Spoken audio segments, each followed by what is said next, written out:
All right, I am dealing with a school district SuperDuty here. And look at these lights. Look what happens here.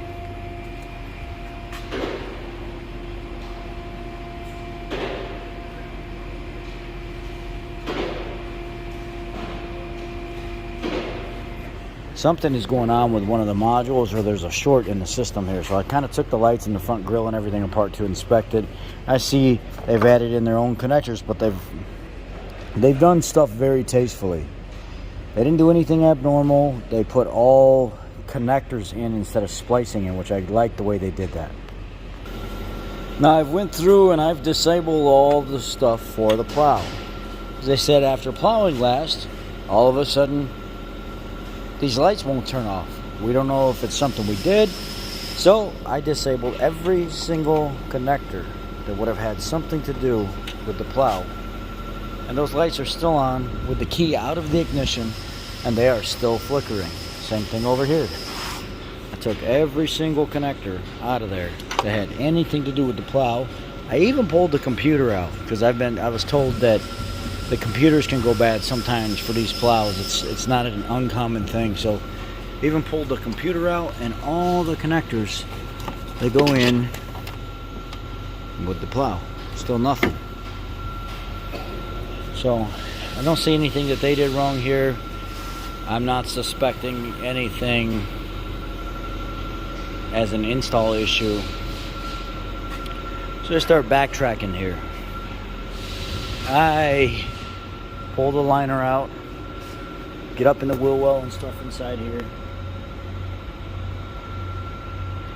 Check for chafing and rubbing and corrosion and stuff around the radiator. I cannot find anything there. Can't find anything in the wheel well. Come inside over here. I know we have a common problem with the seal plates in these trucks. It's just full of rot and debris, stuff going on here.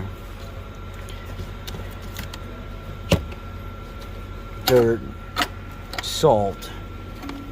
I'm yanking and tugging on the harness, and I can't get anything to change there. I come up underneath here and I find there's a main connector all the way up in there in the corner. I unplug that, the lights go out. I said, okay. Come back here, get to this main connector. I think it's C2280G. Go into the BCM, unplug this, the lights go out. Plug those two back in, lights stay on. All right. Some of these trucks have what's called an auxiliary lighting module. Move over to the other side of the truck over here, and I want to check this auxiliary lighting module. It's buried way up underneath the damn dash back there, way back there, that white box right there. So I check that white box, unplug it, lights go out. Plug everything back in, lights come back on. What the hell, man? What's going on here? Gotta get over here in this harness, pull up the seal plate, and it is just freaking jam-packed full.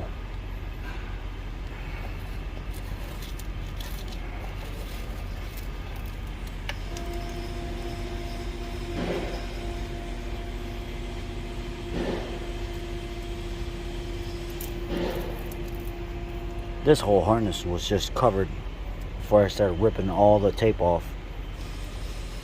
And I'm going through the wires and I'm inspecting them currently as we speak, so I could see if something else is, because I'm leaning towards a bad module right now because I don't see any pinch, no chafes, no nothing in the wiring.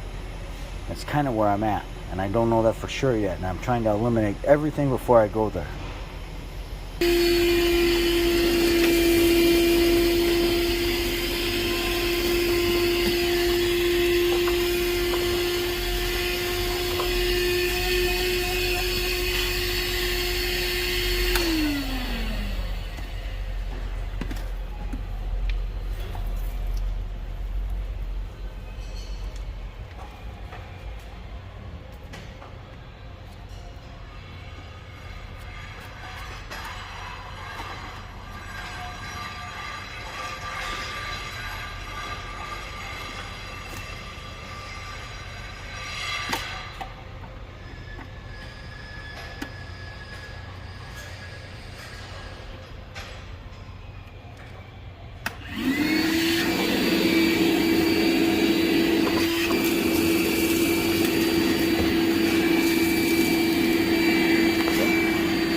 So I've tracked it underneath to this module.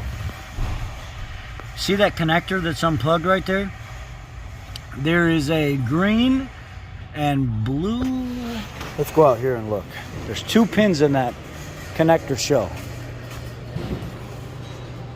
Where are they? This is a brown and blue here. That's the main power wire for this headlight. And this one over here is a green and blue.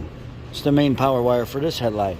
Both those power wires in that auxiliary lighting module that's underneath the dash are hot with the connector unplugged.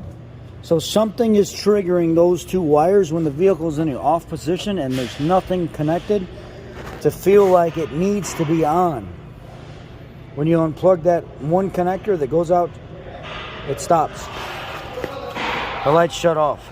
So something is telling that module that it needs to be on. And now we need to figure out and identify what tells that module to turn those lights on. Now, temporarily I went and stole another headlight switch out of another truck. That doesn't seem to be the problem. So, I'm gonna have to try to figure out why or how it's getting its signal to keep this on.